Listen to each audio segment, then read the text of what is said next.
पिछले चैप्टर में हम लोगों ने पढ़ा था कि गॉस थ्योरम क्या है, इलेक्ट्रिक फ्लक्स क्या है। दोनों चीज़ों को जानने के बाद हमने गॉस थ्योरम से एक फॉर्मूला बनाया हुआ था, that electric flux link to a closed surface, ये उसका नोटेशन है। Electric flux link to closed surface, ये उस क्लोज्ड सरफेस के अंदर जो चार्ज रखा है उस पर डिपेंड करता है, और Q अपॉन एप्सिलॉन नॉट इसका मैग्नीट्यूड होगा। तो फ्लक्स के मैग्नीट्यूड के दो formulas, Q upon epsilon not और क्लोज्ड इंटीग्रल EDS, ये दोनों किसके लिए हैं? Closed surface. Now we find there are 4 quantities. इन 4 क्वांटिटीज में अगर 3 क्वांटिटी हमको पता हो तो हम चौथी क्वांटिटी निकाल सकते हैं। It is simple mathematics. Q is charge, epsilon naught is a constant, we already know what is its value। यहाँ पर E और DS, अगर हम E निकालना चाहते हैं तो क्लोज्ड इंटीग्रल DS, इसकी वैल्यू रखेंगे, Q की वैल्यू रखेंगे, and we will find out E। It is as simple as that. Okay, अब इसमें थोड़े थोड़े प्रॉब्लम्स क्या हैं उसको हमको करेक्ट करना है। So one problem is that this E should be uniform all over the area. जब हम एरिया को इंटीग्रेट करते हैं तो पूरे एरिया में E की वैल्यू यहाँ यहाँ यहाँ यहाँ हर जगह E की वैल्यू सेम होनी चाहिए, तब हम उसको एरिया से मल्टीप्लाई कर सकते हैं। अगर E की वैल्यू अलग अलग होगी तो हमको ऐसा EDS EDS EDS हर जगह निकालना पड़ेगा। तो हम कोशिश ये करते हैं कि हर जगह EDS की वैल्यू यहाँ निकालो, फिर EDS यहाँ निकालो, फिर EDS यहाँ कैलकुलेट करो। उसकी जगह हम क्या करें, एक ऐसी सरफेस लें जिसमें हर लोकेशन पर E की वैल्यू सेम हो। तो फिर हमको सिर्फ किसको इंटीग्रेट करना पड़ेगा? DS को। और देखिए E dot DS, this we can write as E DS cos theta, where theta is angle between vector E and area vector. इन दोनों के बीच थीटा एंगल है। अब अगर हमारी सरफेस इस तरह की है तो हम क्या देखते हैं कि यहाँ पर E की वैल्यू डिफरेंट है और थीटा की वैल्यू डिफरेंट है, और यहाँ पर जाते हैं तो E की वैल्यू हमको ये E की वैल्यू अलग मिलेगी बिकॉज ऑफ दिस डिस्टेंस, और थीटा की वैल्यू इससे अलग मिलती। E भी चेंज हो रहा है, थीटा भी चेंज हो रहा है, फिर सबका समेशन करना है, इंटीग्रेशन करना है, दैट इज नॉट पॉसिबल। इसके लिए हम लोग क्या चाहते हैं?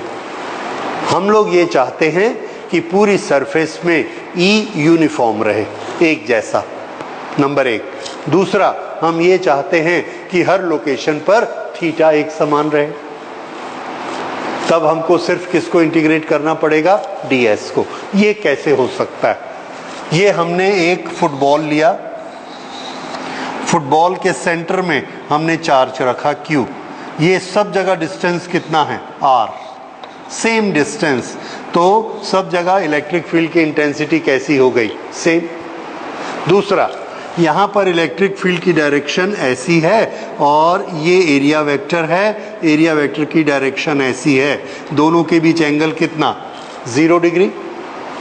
यहाँ पर ये इलेक्ट्रिक फील्ड और ये DS का एरिया वेक्टर, दोनों के बीच एंगल 0 डिग्री। कहीं पर भी आप बनाइए, हर जगह एंगल कितना मिलेगा? 0। तो हम इसको क्या रख सकते हैं? cos 0, बदलने की जरूरत नहीं। इसी तरह से सब जगह E की वैल्यू, अगर यहाँ E की वैल्यू E है तो यहाँ E1 E2 E3 नहीं होगी, सब जगह कितनी होगी? E।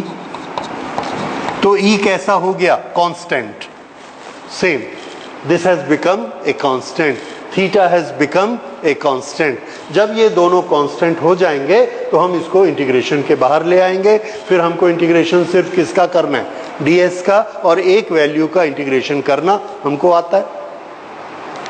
ठीक है, तो अगर हम अपनी कैलकुलेशन को इजी बनाना चाहते हैं तो क्या चीज़ ज़रूरी है कि ई को कांस्टेंट करिए और थीटा को भी कांस्टेंट करिए। ठीक, होना क्या चाहिए, टोटल सिचुएशन क्या है, पिक्चर क्या है? पिक्चर ये है कि एक क्लोज्ड सरफेस है, एक क्लोज्ड सरफेस है, उसके हर पॉइंट पर ई की वैल्यू सेम है, उसके हर पॉइंट पर थीटा की वैल्यू सेम है। फिर हमने ये इक्वेशन लगाया, इस इक्वेशन में क्यू एप्सिलॉन नॉट और इंटीग्रल ds की वैल्यू डाल दी तो हमको क्या मिल जाएगा, ई। ये एप्लीकेशन का मेथड है। कुछ समझ में आया एप्लीकेशन का मेथड? इस तरह से हम इसको अप्लाई किया करेंगे। और ये सरफेस कहाँ है? तो आंसर है कि ऐसी कोई रियल सरफेस की हमको जरूरत नहीं है, we will simply imagine a surface. तो ये जो सरफेस है इसका हम नाम रखेंगे Gaussian surface.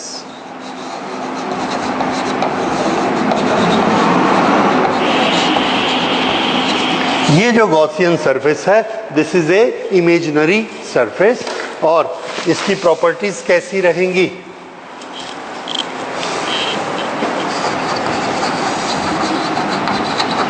Gaussian surface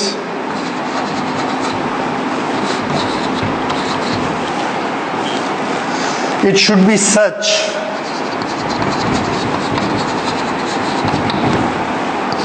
E at every point is same। ये कैसा आएगा? थीटा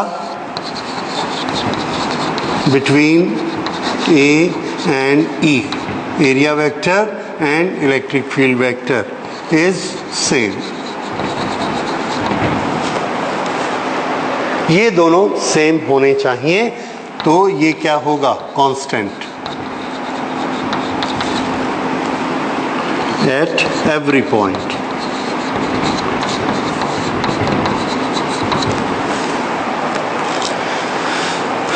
तो ये दोनों क्या बन जाएंगे? Constants.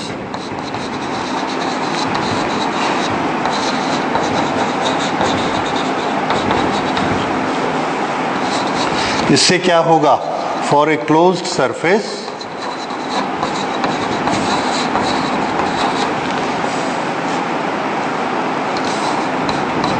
E cos theta integration ds is equal to q upon epsilon naught। The calculation has become easy।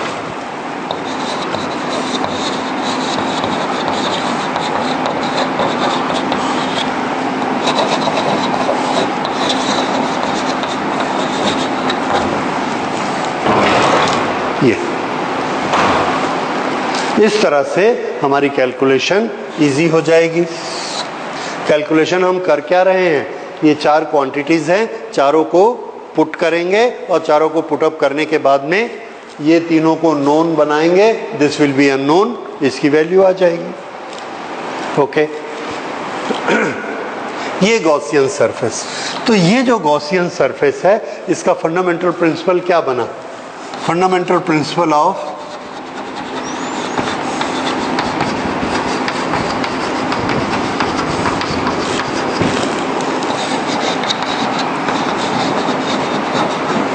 a Gaussian surface is symmetry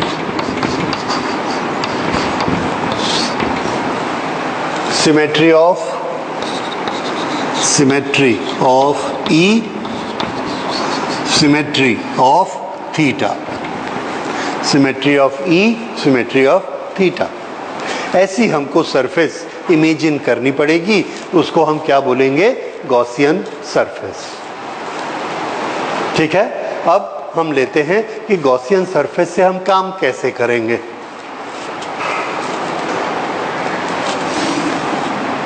okay इसके 4 स्टेप्स होंगे।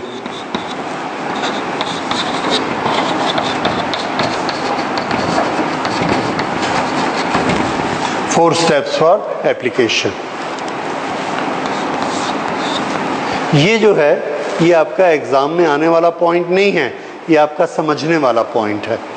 ये आपको इतने अच्छे से याद होना चाहिए कि जब भी ज़रूरत पड़े ये चारों पॉइंट आपको 1 by 1 अप्लाई करने। So point number one is consider, that is imagine a Gaussian surface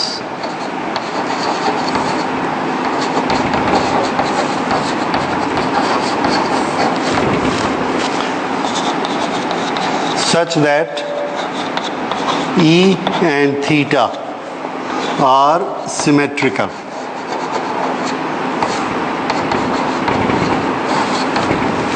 इसमें ये भी हो सकता है किसी सरफेस में ये पॉसिबल ही नहीं हो। अगर ऐसा होगा तो हम क्या करेंगे, उस क्लोज सरफेस के एक से ज़्यादा पार्ट कर देंगे।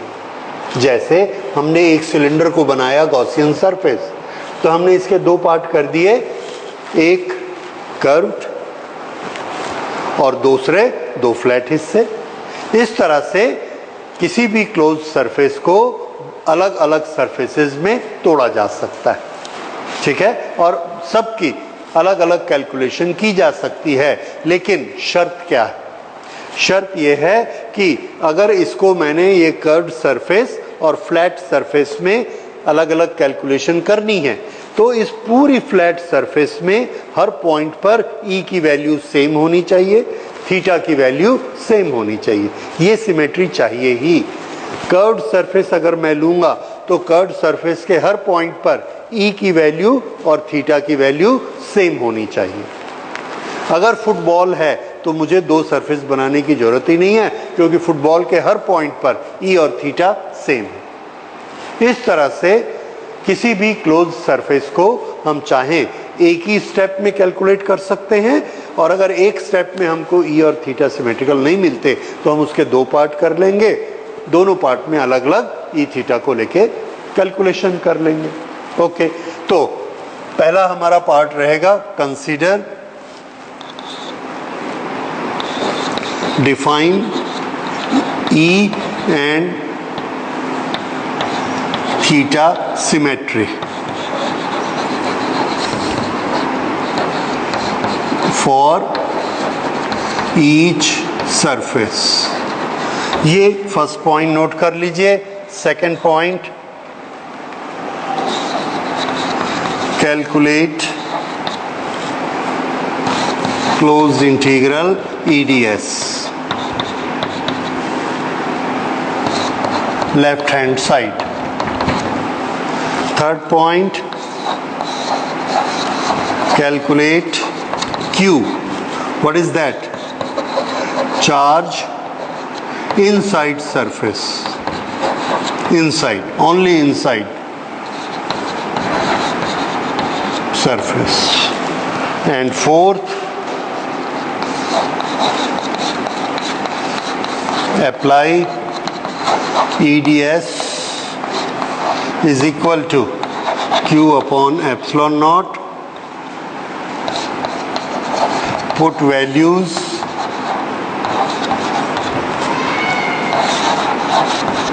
calculate E। ये चार स्टेप, ठीक है, ये चारों स्टेप याद कर लीजिए, और इसी स्टेप के अनुसार हम वर्क करके अलग अलग चार्ज डिस्ट्रीब्यूशन के लिए इलेक्ट्रिक फील्ड निकालेंगे।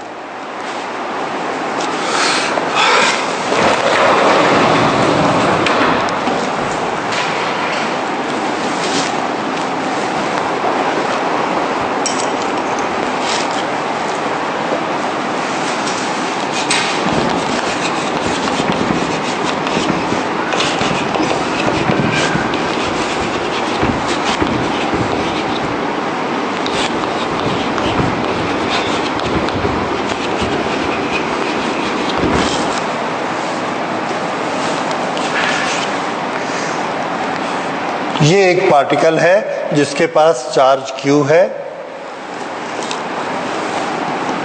Eight a distance R। We want to find out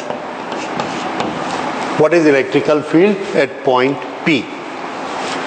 So पहले सिचुएशन को लिखना है.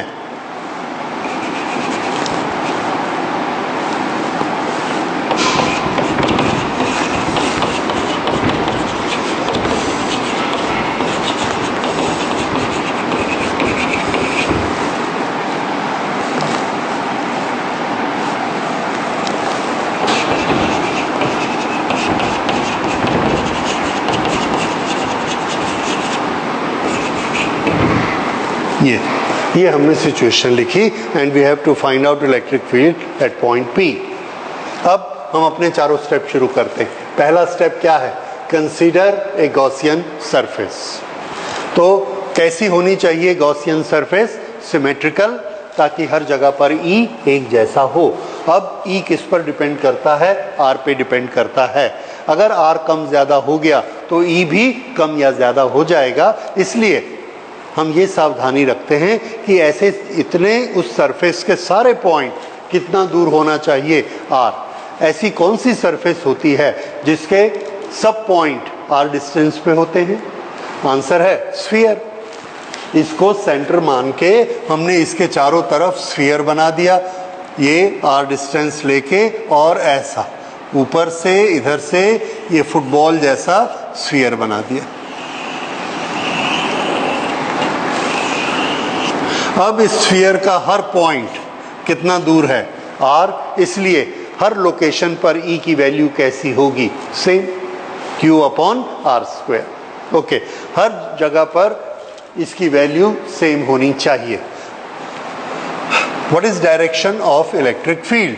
Answer, this is direction of electric field. What is direction of area vector? This is direction of area vector. What is the angle between them? 0. यहां देखिए, ये भी theta कितना है? 0. So theta here is 0, theta here is 0, theta here is 0. Everywhere theta is 0. So there is a symmetry of E, there is symmetry of theta. So this can be taken as a Gaussian surface. Gaussian surface की शर्त पूरी हो गई. हम क्या चाहते थे? सब तरफ E एक जैसा हो गया हर पॉइंट पे, क्योंकि हमने डिस्टेंस कैसा रख दिया? इक्वल. और डायरेक्शन भी हर जगह एक जैसी हो गई. अब इसको लिखेंगे कैसे?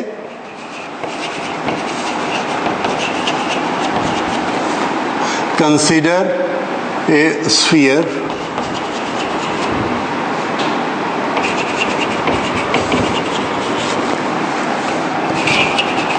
having center at particle.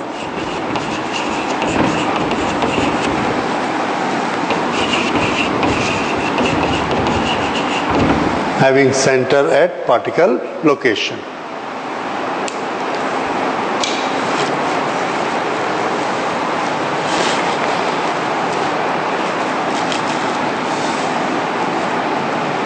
ये हो गई हमारी गॉसियन सरफेस.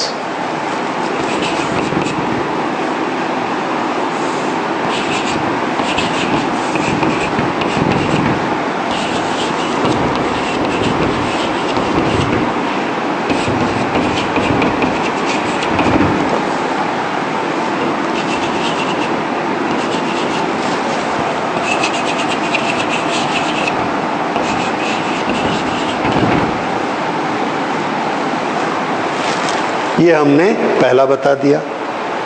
तो पहले पॉइंट में हमको क्या बताना है? Shape of the surface, direction of E and direction of A. ये दोनों specify. Now point number 2. Point number 2 में हमने बताना है closed integral E dot ds is equal to closed integral E ds cos theta is equal to E at every point is same, it's a constant. Theta at every point is same, it is a constant. Integration सिर्फ किसका होगा? Closed integration ds का. So this is equal to E. How much is cos 0? 1. And close integral ds, इस पूरे sphere की total surface कितनी होती है? ये तो ये वैल्यू किसकी आ गई? क्लोज इंटीग्रल eds की। इस तरह से क्लोज इंटीग्रल eds की हम actual value for this particular shape calculate कर लेंगे। अच्छा, इसके बाद देखिए, हाँ, इसके बाद थर्ड पॉइंट आपने क्या लेना था? Calculate Q inside.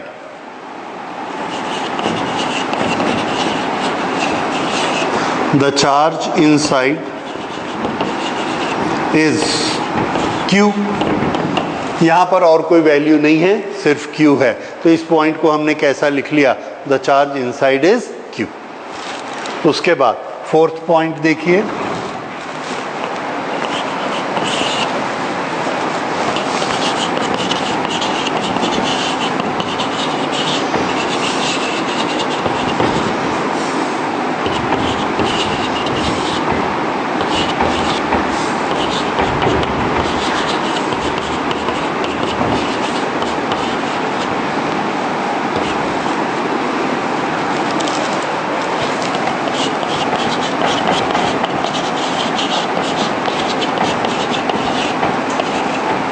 Putting values को पुट करिए। क्लोज इंटीग्रल ईडीएस की वैल्यू, ये क्लोज इंटीग्रल ईडीएस की वैल्यू क्या निकाली थी? E into 4πr square.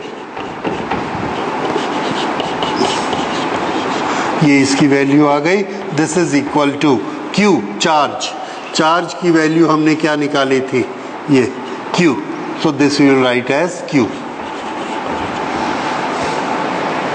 Therefore,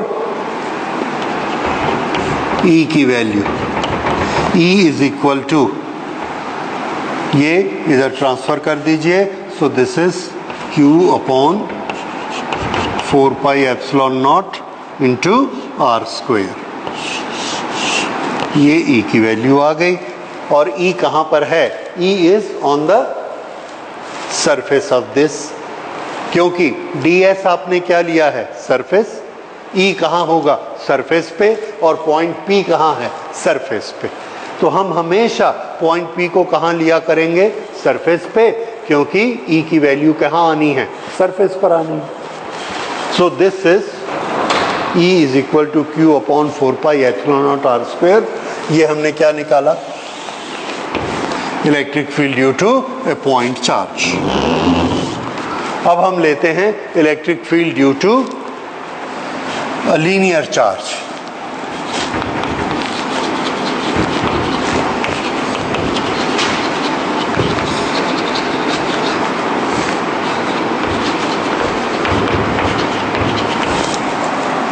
ये एक लाइन है और बहुत लंबी लाइन है।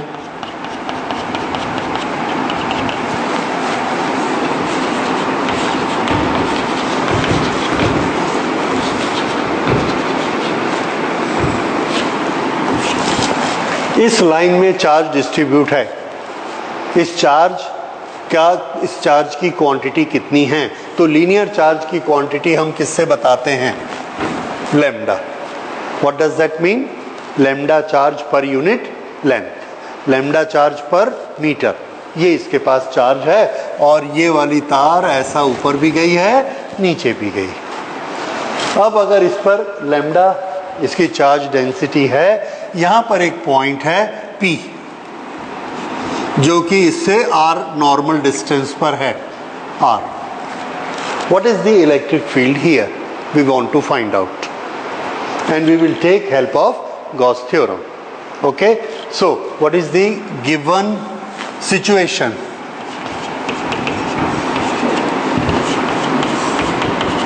P is a point at normal distance or from a charged conductor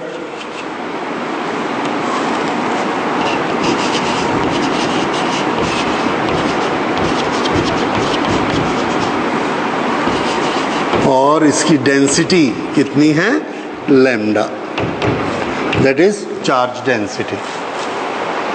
ये हमारी गिवन सिचुएशन है। अब स्टार्ट करते हैं फर्स्ट पॉइंट। अब हमको सोचना है कि इसमें सिमेट्रिकल सरफेस कैसी बनाएं। हमने देखा एक सरफेस हम नहीं बना पाते। अगर हम यहाँ पर ऐसा स्फीयर बनाते हैं ये, तो यहाँ पर इसके इलेक्ट्रिक फील्ड की डायरेक्शन कैसी है? आंसर है कि इनके इलेक्ट्रिक फील्ड की डायरेक्शन ऐसी है, ये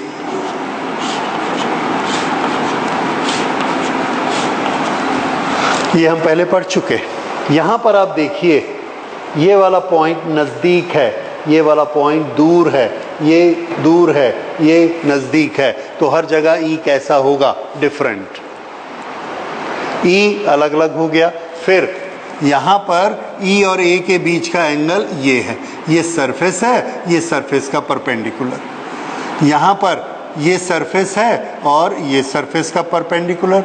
यहाँ पर ये सरफेस है, ये सरफेस का परपेंडिकुलर और ये ई की डायरेक्शन। हर जगह थीटा की वैल्यू डिफरेंट है, theta is different, E is different, तो ये सरफेस गॉसियन सरफेस नहीं बन सकती। कैसी चाहिए सरफेस? सब जगह ई और थीटा की वैल्यू एक होनी चाहिए। ऐसी कोई सरफेस हमको यहाँ समझ में नहीं आती। जब ऐसा होता है तो हम क्या चाहते हैं कि चलो ऐसा करते हैं जिसमें एक सिमेट्री नहीं मिलती तो दो ही मिल जाएं, एक कैलकुलेशन की बजाय दो कैलकुलेशन कर लेंगे। दो नहीं मिलेगी तीन कर लेंगे, तीन नहीं मिलेगी छः कर लेंगे। लेकिन शर्त हमको चाहिए कि through out the surface E की वैल्यू सेम होनी चाहिए, थीटा भी सिमेट्रिकल होना चाहिए। तो इसमें हम कैसी सरफेस लेते हैं? सी,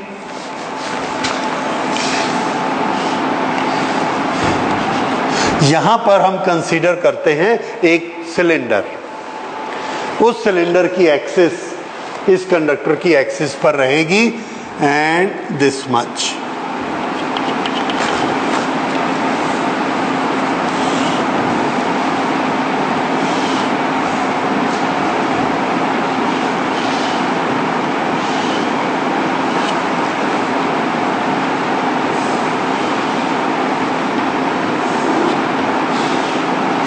ये हमने एक सिलेंडर कंसीडर किया।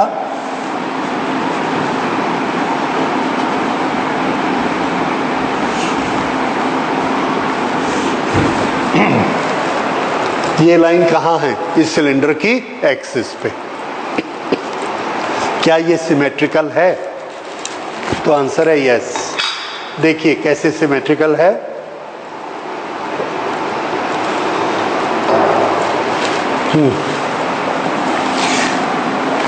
इस वायर से इलेक्ट्रिक फील्ड लाइंस कैसी निकलती है? This way, this way, this way, this way. Brush, hair brush जैसे, वैसे ही हमने निकाली। तो यहाँ से ये ऐसे गई, यहाँ से ऐसे, यहाँ से ऐसे, यहाँ से ऐसे, ऊपर वाली ऐसे ऐसे ऐसे। अब ये वाले डिस्टेंस कैसे हैं? आर। ये वाले डिस्टेंस भी कितने हैं? आर। अगर ये डिस्टेंस आर है, ये डिस्टेंस आर है, तो सब जगह इलेक्ट्रिक फील्ड कैसा होगा? सेम। ठीक है, क्वांटिटी वाइज सेम। अब थीटा को देखिए, यहाँ पर ये एरिया वेक्टर है, तो ये इसका ये एरिया वेक्टर, ये ds है, ये area vector, angle zero, angle zero, ये एरिया वेक्टर, इधर ये area vector, electric field, angle zero.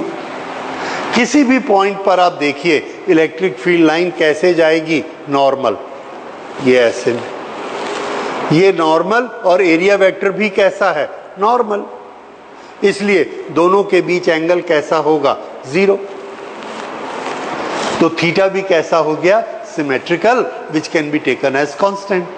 ई भी कैसा है? Symmetrical, that can also be taken as constant. इसलिए इस कैलकुलेशन के लिए गॉसियन सरफेस की शेप कैसी होगी? Answer coaxial cylinder. तो हमने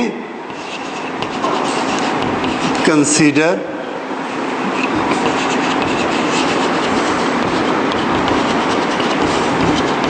a Gaussian surface. अब इसकी शेप लिखेंगे.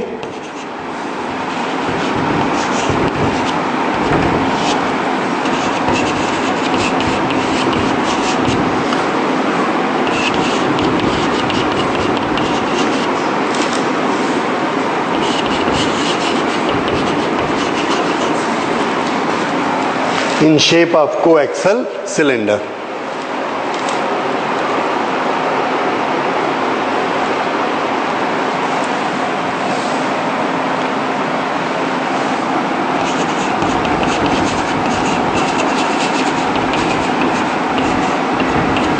With radius r. क्यों radius r लेंगे? So that point P is on the surface.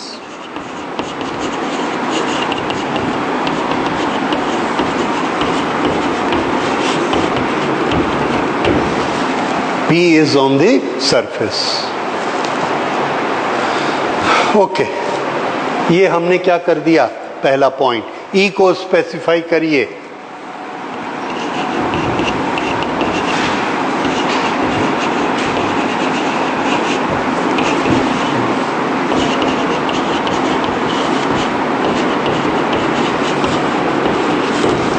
ये, और यहां पर हमने क्या बनाया? ये E, ये एरिया वेक्टर, और यहां पर हमने लिखा थीटा इज इक्वल टू 0.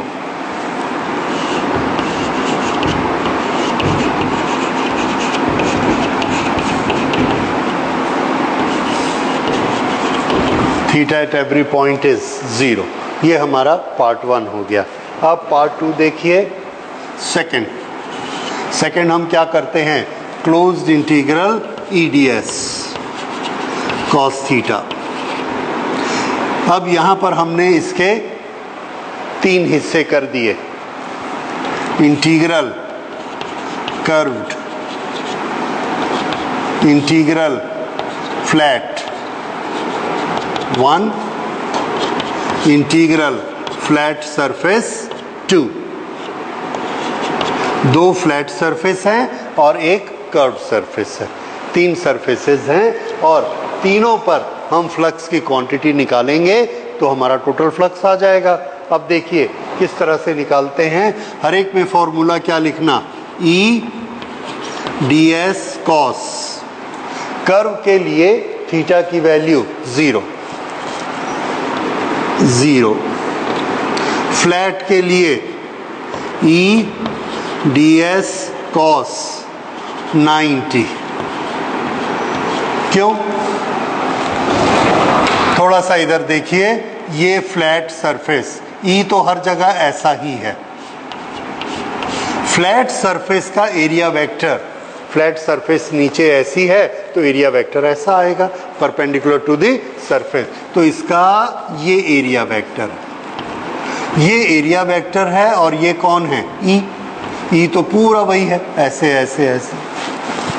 यहाँ पर ये E की डायरेक्शन है और ये एरिया वेक्टर की डायरेक्शन है.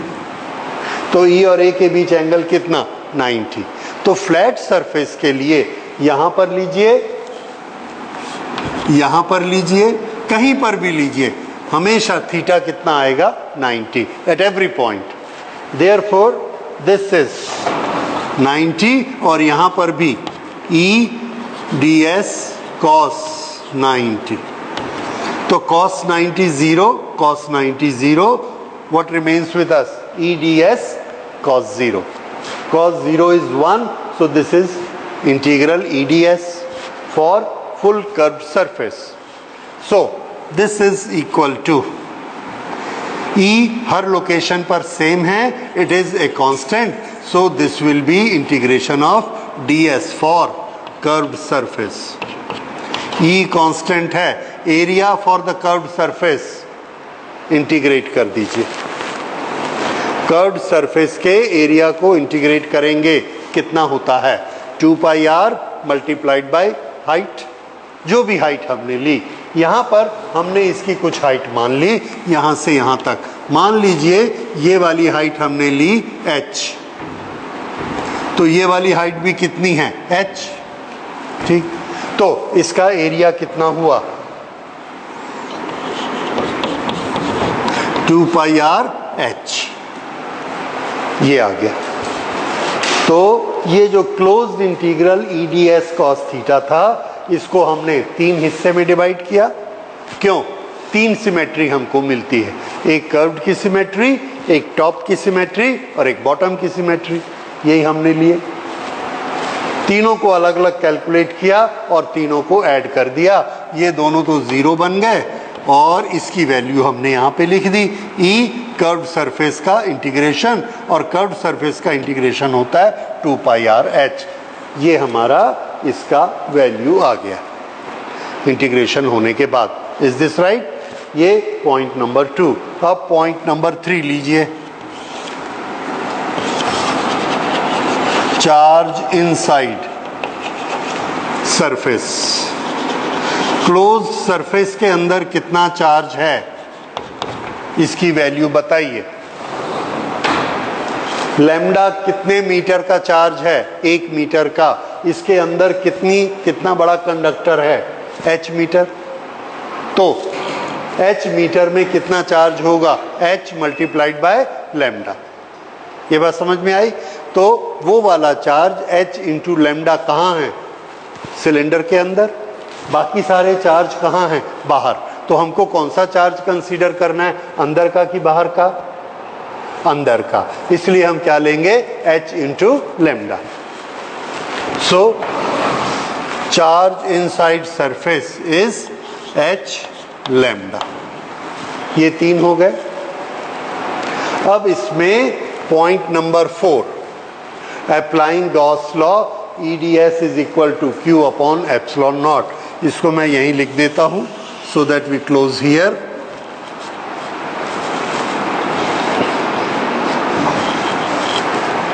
EDS की वैल्यू क्या आई थी, क्लोज्ड इंटीग्रल EDS की value E 2 pi R H। यहां पर हम लिखेंगे number 4, putting values, applying Gauss theorem, putting values, E 2 pi r H. ये किसके बदले में आया, जगह कम है इसलिए मैं यहाँ लिख नहीं रहा हूँ। First we have to write this equation, after that we will write putting values E 2 pi r h is equal to Q upon epsilon not. Q की वैल्यू क्या लिखनी है, H lambda upon epsilon not. ये अब दोनों तरफ से H cancel हो जाएगा, 2 पाई आर इस तरफ आ जाएगा, and we get the value of E is equal to lambda upon 2 pi r epsilon not, 2 pi epsilon not into r. This is r. Small capital एक ही मतलब है, सब जगह आप एक जैसा ही कर लीजिएगा। This is r. तो ये आ गया E is equal to lambda,